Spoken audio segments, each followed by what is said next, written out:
ọ̀rọ̀ Samelon mọ̀ ti padà jẹyọ ẹ̀yin èèyàn ṣe é gbàgbé Samelon tó lu onídìí Spice Rider nílùú Èkó ẹ̀yin èèyàn ẹ súnmọ́ bí o fúnra náà lẹ́ ti ń wò ìtẹ́ ẹ bá gbàgbé fúnra náà rèé ṣe é gbàgbé ní Lagos Island tó lu arákùnrin onídìí Spice Rider tó lù lálùbami kódà tó jẹ́ pé apá kan ayé apá kan ọ̀run ni arákùnrin onídìí Spice Rider yìí mọ̀ ló wà nígbà náà tó jẹ́ pé ọpẹ́lọpẹ́ Ọlọ́run àti ọsibítà tó gba arákùnrin ilé tẹ́ni ó sì ẹ̀ ti kọ́kọ́ lu ẹnìkan bẹ́ẹ̀ tẹ́ni ìyẹn jọ́lọ́ nípè arákùnrin tẹ́ ń pè ní Ramon ẹ̀yin èèyàn tẹ́ ẹ̀ bá gbàgbé ìṣẹ̀lẹ̀ tó ṣẹlẹ̀ nígbà náà tí fọ́nrán ìgborí ẹ̀rọ ayélujára ìgbà tó yá tó stéèjì kan la gbọ́ nípa Samelon mọ́ kódà àwọn èèyàn ṣe ń sọ pé má jẹ́ kí wọ́n pa ọ́ lọ́rọ̀ orílẹ̀-èdè Nàìjíríà o pé wọ́n ti bo ẹjọ́ Samelon mọ́lẹ̀ ṣùgbọ́n ẹ̀yin èèyàn wọn ò bo ẹjọ́ Samelon mọ́lẹ̀ o ẹjọ́ Samelon ọ̀gá àwọn onímọ́tò ní Lagos Island tó lu onídìí Spice Rider ẹ súnmọ́ bíi ẹ wá gbọ́ níbo ló dé dúró ìgbésẹ̀ wo ni ẹ gbé lórí ẹ̀ ẹ̀yin èèyàn ẹ máa bọ̀ lórí ìkànnì Kúnlé Ìjẹ̀ṣà ẹ wò ó ẹ wá nǹkan fìdílé nǹkan òun yànnà náà òun ṣàlàyé tó bá jẹ́ ìgbà àkọ́kọ́ yín rè tẹ́ bá ìkànnì pàdé mo kí n káàbọ̀ sórí ìkànnì Kúnlé Ìjẹ̀ṣà tọ́ níbi tá a ti máa mú fọ́nrán wá lọ́lọ́kan òjọ̀ kan tó bá jẹ́ ìgbà àkọ́kọ́ yín rè ẹ tẹ follow button yín kẹ́ ẹ share rẹ̀ kẹ́yìn náà kẹ́ lè máa jàǹfààní lóòrèkóòrè nígbàkúgbà tá a bá tó ṣe mú fúnra wá sórí ìkànnì ẹ pín sórí Facebook yín ẹ pín sórí WhatsApp yín ẹ pín sórí Twitter yín ẹ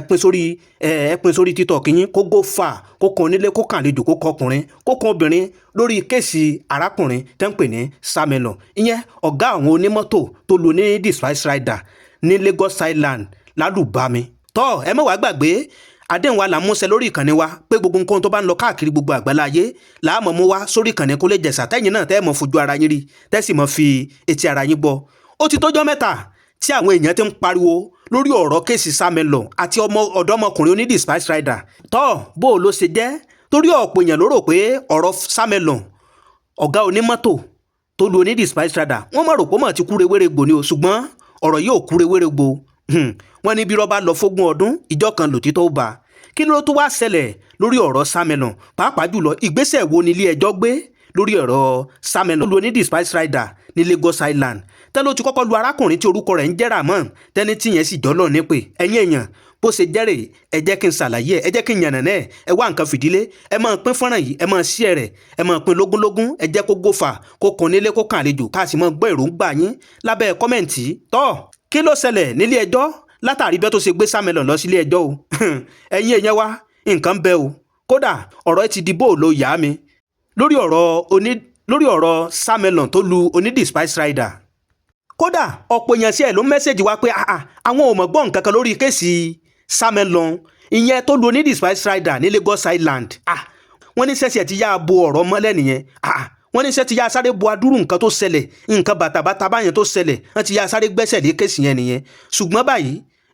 ẹjọ́ náà ti dé padà o kódà ẹ wo ẹ̀yin èèyàn ẹ sá mọ̀ pín fọ́nrán yìí ẹ jẹ́ kó gbófà kẹ́lẹ́ mọ̀ pé àwọn ìjọba wa gan àwọn gan wọn ò fẹsẹ̀ bo ohun tí ò da mọ́lẹ̀ mọ́ wípé wọ́n ti ń ṣe ẹ̀tọ́ tó tọ́ fún àwọn èèyàn báyìí ọ̀pọ̀ èèyàn náà ló ń sọ pé ó ṣe ẹ̀yẹ kẹ́ ti gbàgbé kéèsì ṣùgbọ́n ìtẹ́ tó fi gbé kéèsì dìde ni pé ká bá rírú èèyàn bíi Samelon kó mọ̀ bá àmọ́ wúrú wà báyìí mọ́ kẹ́ mọ̀ fìyà jẹyàn lọ́nà àìtọ́ ẹ wo fúnra náà lẹ̀ ń wò yìí ṣùgbọ́n ẹ má wàá jẹ́ ń gbà yín lákòókò ẹ jẹ́ kí n ṣe pápá kàgé bébèbé lórí ìkànnì Kúnlé Ìjẹ̀ṣà ẹ sá máa bá wa pín ẹ máa pín lógúnlógún ẹ máa pín lọ́gbọ̀nlọ́gbọ̀n tọ́ kí wá ni tó ṣẹlẹ̀ nílé ẹjọ́ látàrí ọ̀rọ̀ Samelon bó ṣe lọ rèé ẹ jẹ́ ká gbọ́. tọ́ adájọ́ wo ló jókòó lórí ẹjọ́ Samelon tó ń gbé ẹjọ́ yẹn pàápàá jùlọ ìjọ wo ní tó àjọ ń ké sí Samelon tó lu onídìí Spice Rider ẹ súnmọ́ bíi ẹ wá gbọ́ tẹ́ ẹ̀ bá gbàgbé lọ́dún tó lọ ní ìṣẹ̀lẹ̀ Samelon onídìí Spice Rider ṣẹlẹ̀ tí fọ́nrán náà sì gborí ẹ̀rọ ayélujára kankan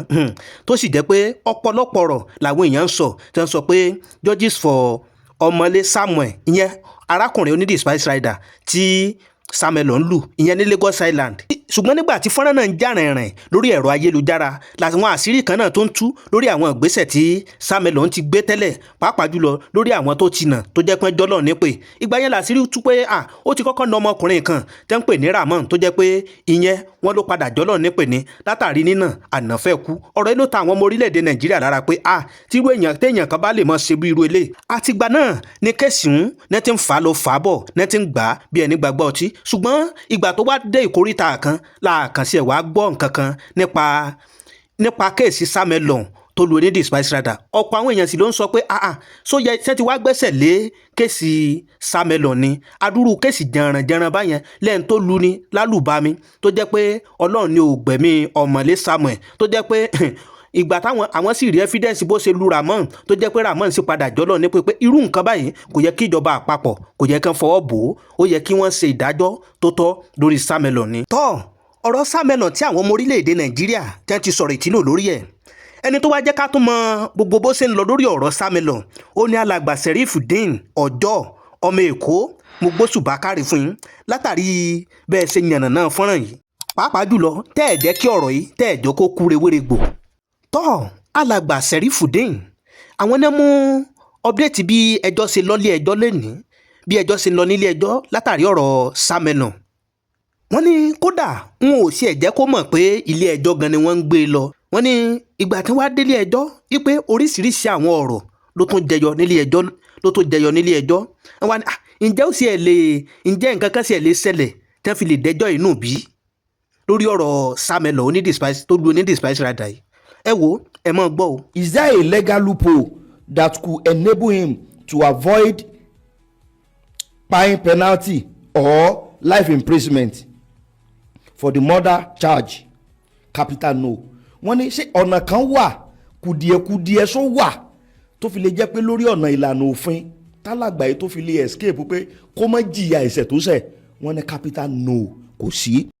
Now wọ́n gbé wá sí ilé ẹjọ́ tí ń bẹ ní Lagos Island ní Lagos State Judiciary JIC Taylor Court House ìyẹn High Court stroke Magistrate Court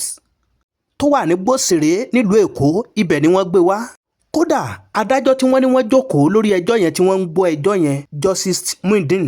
Ibrahim Tejumade ilé ẹjọ́ High Court ti Gbòsèré nílùú Èkó àwọn ni wọ́n wà lórí ẹjọ́ yẹn tẹ́ ẹ̀ bá sì gbàgbé kí ni wàhálà gangan tó ṣẹlẹ̀ lórí ẹjọ́ yìí fún ẹ̀yin tó jẹ́ pé ìgbà àkọ́kọ́ yín rè Samelon jẹ́ ọ̀kan gbòógì láàrin àwọn ọ̀gá onímọ́tò ìyẹn ní Lagos Island nílùú Èkó tó sì jẹ́ ìlú mọ̀ọ́ká ní agbègbè Lagos Island ṣùgbọ́n ọ̀rọ̀ ló ṣe bí ọ̀rọ̀ láàrin Samelon àti onídìí Spice Rider tí wọ́n ní onídìí Spice Rider kan tí wọ́n ló ṣèèṣì fi mọ́sínì The Spice Rider ẹ̀ tó fi ha mọ́tò Samelon ìyẹn ara àwọn ọ̀kan gbòógì ní inú àwọn ọ̀gá onímọ́tò ní Lagos Island so ká má dènà pẹ́nu ọ̀rọ̀ yìí ló dá rògbòdìyàn sílẹ̀ láàrin ọ̀gá onímọ́tò Samelon àti onídìí Spice Rider tó jẹ́ pé Samelon ó lu onídìí Spice Rider tó jẹ́ pé ẹ̀mẹ́fẹ́ bọ́ lẹ́nu ẹ̀ tẹ́sí ẹ̀ jẹ́ pé ọ̀pọ̀ àwọn èèyàn ló súnmọ́ pé kó jọ kó dákun kó bá wọn fi sílẹ̀ tó jẹ́ pé ìṣọwọ́ tó mọ̀ sí lu onídìí Spice Rider yìí kódà hospital ló gbálẹ̀ o tó jẹ́ pé díẹ̀ báyìí ló kù kẹ́mi bọ́ lẹ́nu onídìí Spice Rider ọ̀rọ̀ yìí náà ló wá káwọn ọmọ orílẹ̀-èdè Nàìjíríà lára pé èyí ti pọ̀ jù èyí tí a jẹ́ èyí tí a rí ìgbà tí wọ́n tó fa ọ̀rọ̀ lọ fa ọ̀rọ̀ bọ̀ wọ́n ní Samelon tó jẹ́ ọ̀kan gbòógì nínú àwọn ọ̀gá onímọ́tò ní Lagos Island pé ó ti lu ẹnìkan náà bẹ́ẹ̀ rí tẹ́sí lọ gbé fúnra ẹni yẹn jáde yẹn nìyẹn ìyẹn orúkọ ìyẹn ṣe ń jẹ́ Ramon wọn ló lù yẹn débi pé kódà wọ́n ní ìyẹn ṣe ẹ̀jọ́ lọ nípè ní tiẹ̀ ní nítorí wá káwọn ọmọ orílẹ̀-èdè Nàìjíríà lára rẹ̀ pé ẹlẹ́ṣẹ̀ rẹ̀ ò ní lọ láì jìyà lọ̀rọ̀ náà fi díran tó ló fi lọ bí òòlò ìyá mi láàrin ọ̀pọ̀ àwọn ọmọ orílẹ̀-èdè Nàìjíríà àti Samelon tó jẹ́ ọ̀gá onímọ́tò. so ọ̀rọ̀ yìí ló wá di ọ̀rọ̀ court tó jẹ́ pé táìmù gbà kan ó ń lọ déédé tẹ́sí ń fáwọn ọmọ orílẹ̀-èdè Nàìjíríà ní update bó ṣe ń lọ ìgbà tó wá yá ọmọ orílẹ̀-èdè Nàìjíríà ò ṣe wá gbọ̀n kankan mọ́ wá sọ pé ṣé wọ́n ti wá gbẹ́sẹ̀ lé ọ̀rọ̀ Samelon tó lu onídìí Spice Rider ni ọ̀rọ̀ yìí kì í ṣe onídìí Spice Rider nìkan ló lu ó ti kọ́kọ́ ṣe bẹ́ẹ̀ kì í ṣàná kì í sò ní ẹ̀ ìgbé kò yẹ kán gbẹ́sẹ̀ lérú ẹjọ́ yìí kódà tó jẹ́ pé ọ̀pọ̀ àwọn ọmọ orílẹ̀-èdè Nàìjíríà ló máa mẹ́sẹ̀jì wa pé ṣé wọn ò sọ̀rọ̀ nípa kéèsì mọ́ ni so kéèsì náà tó wá padà wú jáde lánàá òde yìí ìlà tó ní ká mú wá sí etí gbọ́ ẹ̀yin olólùfẹ́ wa wípé kéèsì wọn ò bó mọ́lẹ̀ o ọ̀rọ̀ sì ń lọ lórí ẹ̀ o pé kódà wọ́n ti gbé kéèsì dìde wọ́n gbé Samelon yìí wọ́n gbé lọ sílé ẹjọ́ lánàá ìyẹn lánàá òde yìí torí ẹ̀ ló dé ń gbé òṣùbà káre fún alàgbà Sherifudeen Ọjọ́ ọmọ Èkó látàrí iṣẹ́ takuntakun tí wọ́n ń ṣe lórí ọ̀rọ̀ Samelon àti onídìí Spice Rider tí wọn ò jẹ́ kí ọ̀rọ̀ yìí tí wọ́n ń fọ́ọ̀mù àwọn èèyàn tó ń fún wa ní update bó ṣe ń lọ lórí ọ̀rọ̀ Samelon. wọ́n sì ẹ̀ tó sọ pé nílé ẹjọ́ lánàá pé ọ̀rọ̀ tó pakasọ pé wọ́n ṣàròjọ́ lọ síwájú wọ́n rò lọ sẹ́yìn ṣùgbọ́n wọ́n tó sún ẹjọ́ yìí síwájú kódà alàgbà ẹ̀sìn ẹ̀sọ́ nǹkan kan lánàá ẹ máa gbọ́ o. kódà wọ́n ní a large number of àwọn ọmọ onímọ́tò pé wọ́n kúnlé ẹjọ́ lánàá tí wọ́n kún bẹ́ẹ̀ bíi bà látàrí pé ibo lọ̀rọ̀ yóò padà já sí. ṣùgbọ́n wọ́n wá ní lẹ́yìn ọ̀rẹ̀yìn wọ́n padà sún ẹjọ́ ìsíwájú ni wọ́n sún sí ọjọ́ 26 ìyẹn 26th of March nínú oṣù tá a wà yìí náà ni wọ́n padà gbé ẹjọ́ náà padà wá sílé ẹjọ́. ṣùgbọ́n bí ẹjọ́ náà bá sì ń lọ lọ́lọ́kan òjọ̀kan àwọn ọmọ mu wá sí orí ìkànnì wa tẹ́sí mọ́ fi etí ara yín gbọ́ bó ṣe ń lọ. ṣùgbọ́n lórí ìkànnì wa ń bíbà yìí ẹ wẹ̀ lọ fọkàn yín balẹ̀ ẹ̀yin ẹ sá tẹ follow button yín ẹ máa pín lógúnlógún ntẹ́yìn náà bá ní lérògbà látàrí gbogbo tẹ́ ti gbọ́ ẹ máa sọ sí kọ́mẹ̀ntì wa ẹ láìkẹ́ ẹ share ẹ jẹ́ kó go far fáǹfààní àwọn tó jẹ́ pé wọ́n mọ̀ nípa kéèsì tẹ́lẹ̀ ṣùgbọ́n wọn ò tí ì bá pàdé pé wọ́n ti gbé dìde ẹ pín lógúnlógún ẹ pín lọ́gbọ̀nlọ́gbọ̀n ṣùgbọ́n lórí ìkànnì wa ń bíbà ẹ má gbàgbé àdéhùn wa náà là mú ṣẹ pé gbogbo nǹkan tó bá ń lọ káàkiri gbogbo àgbáláyé láàmú mú wá sórí ìkànnì wa tẹ́yìn náà tẹ́ mọ̀ fojú ara yín rí tẹ́sí mọ̀ fi